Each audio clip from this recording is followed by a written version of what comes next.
Hello, Mark here from Out of Office Camping, and behind me I have the IceCo cooler, the 3-in-1 Icooler, along with a 100-watt solar panel and the Jackery 500.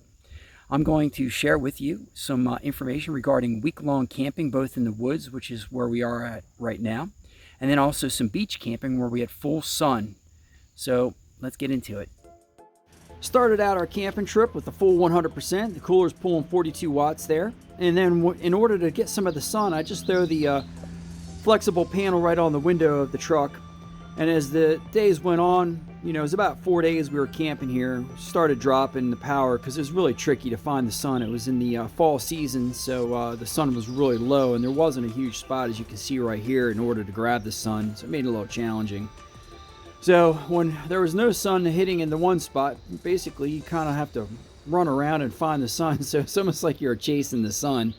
As seen here, pretty much the whole setup, the flexible panel, the cooler, and the solar generator, the Jackery. So we're just losing power little by little each day, and just can't get caught back up. So the 500-watt solar generator was perfect.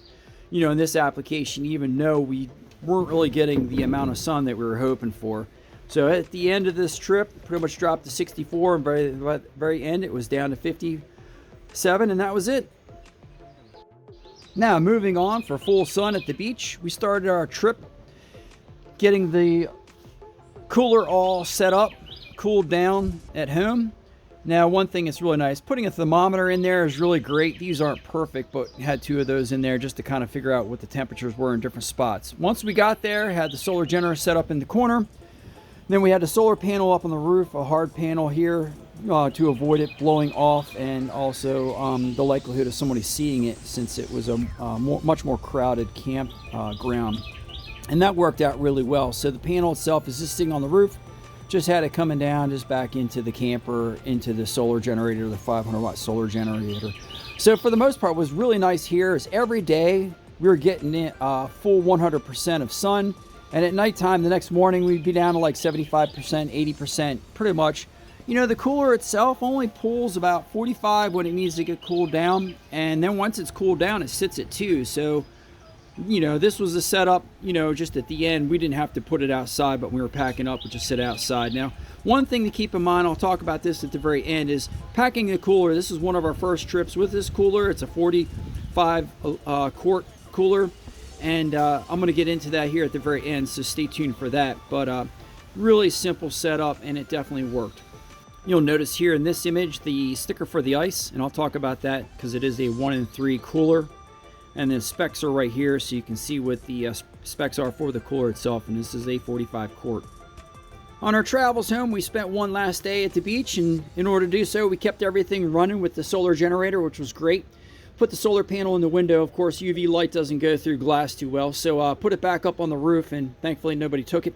So here it's, you know, pulling 46 watts for the cooler, and it was really nice to be able to enjoy our time at the beach while everything was still staying nice and cool. So it was a great way to end our trip, but still have our food, and once we hit the road, we put it into our cigarette lighter.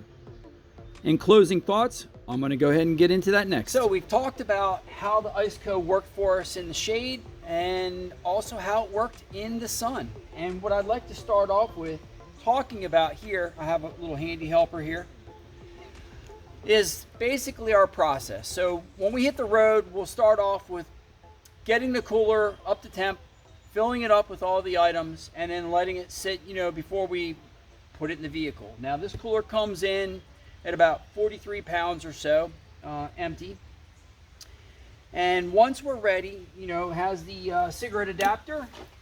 So once we get ready to hit the road, we can take it out, put it in the vehicle, plug it in, or say it's in an alternative vehicle, it doesn't have a plug, we can use the solar generator. Now the 500-watt solar generator is something that, you know, pretty much any cooler out there is going to use about the same amount of power. So this system works, other coolers are going to work. What I really like, and let me get into specifics. So once we're traveling down the road, we got to plug in the cigarette adapter, we get where we're going, then we can plug it into the solar generator and hook up our solar panel. But getting into more specifics, what's really nice with this is that this is a 3-in-1 cooler. So if you don't have a power outlet and maybe you have shore power where you're going, or you are able to just run it on your vehicle where you're headed, when you get to where you're going, you can actually switch it over and just put ice in this, which is really nice. So inside here, and I showed earlier, it basically has the little diagram, which hopefully you can see here, is the level for where the ice should go. It shouldn't go above that level. And that's really nice. This is the first cooler on the market that's basically a cooler, fridge, and freezer. So it's all three. Now this is a 44 to be exact, quart cooler. And this worked well for two of us for about a week time. Now the one thing that we learned specifically on our first trip was, if you have a gallon container of fluids, that's really not the best. It's best to use half gallons, and then also some thermoses. So we had a separate cooler, and let me go ahead and grab those, and I'll show you what I'm talking about with the alternative fluids, because it's always nice to have a lot of fluids when you're remote camping. So let me get that and show you.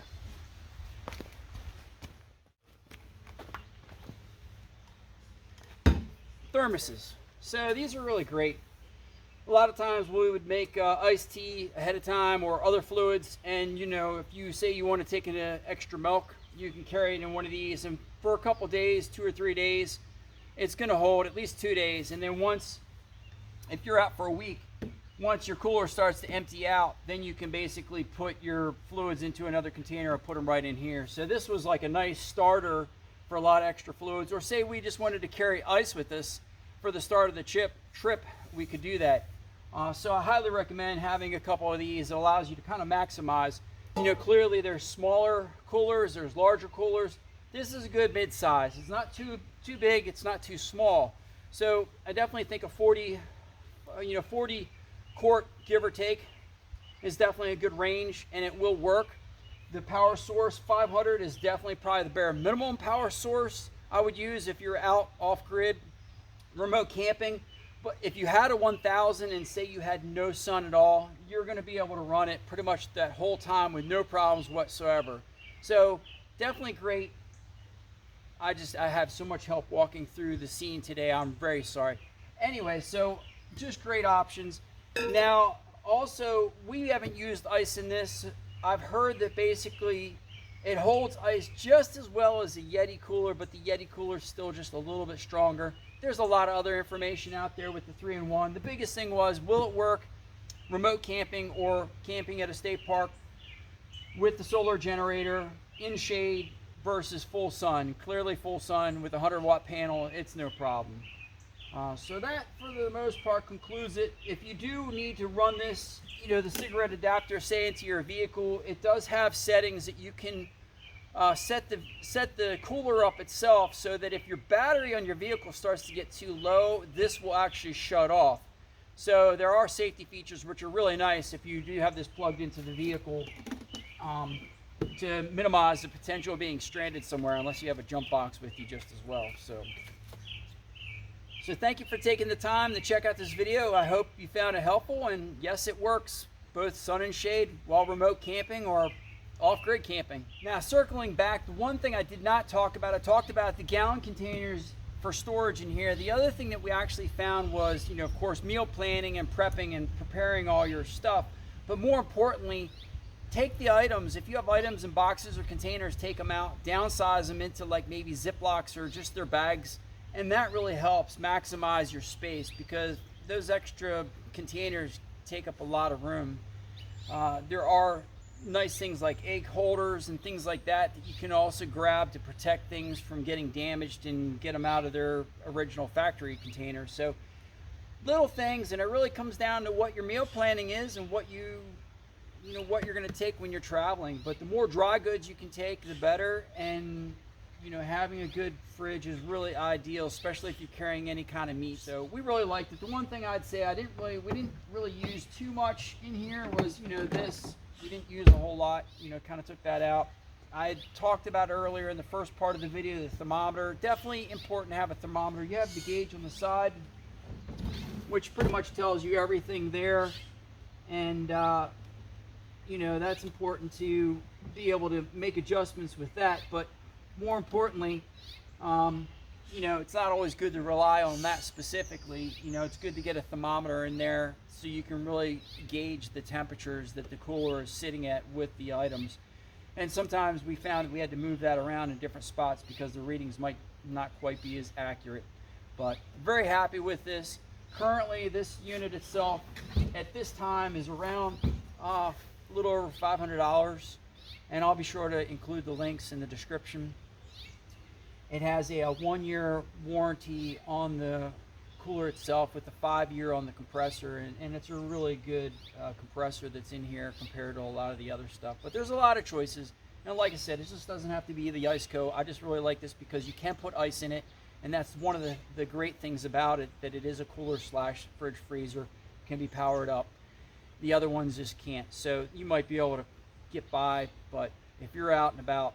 Now, most coolers today are running in the range of, you know, you can get a good cooler for $300, and they go all the way up to a couple thousand. So this is a nice in between. The IceCo has a larger unit than this, which is really nice, has great reviews. But all in all, IceCo has been a really good product, really good value for the money, and we're really happy that we got in with the Indigo platform and supported their efforts to try to create this. So we're a proud Indigo supporter, and that worked out good. So we thank you for taking the time to watch this video. If you liked it, feel free to leave a comment. Let us know, what are you using? What kind of coolers are you using? How do they work for you? And, you know, have you found certain brands that you've really enjoyed, or, you know, are there things that you don't really enjoy? Are you using a basic cooler? Are you using a powered fridge freezer? And, you know, how long are your trips? So thank you again for checking out our channel. We'll see you on the next journey, and hit that like button and consider subscribing. All right.